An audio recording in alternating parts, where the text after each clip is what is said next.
tuod pipila lamang kita katawo apan nagpadayag ang Dios, kinahanglan nga ang katawhan sa Dios magpabilin mula hutay kuno.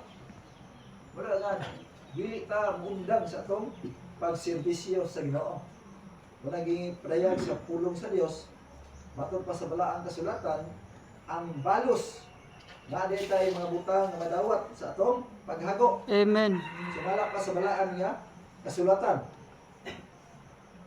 Ingon sa Biblia ng Igsoon, Roma Kapitulo 4, versikulo 4, ang tao nga nagtrabaho suhulan.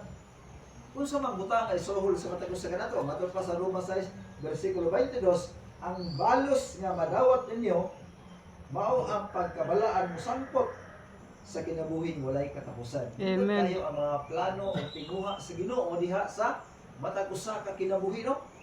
Muna giingon ni propeta Ezekiel sa akong gibasa matod pa ni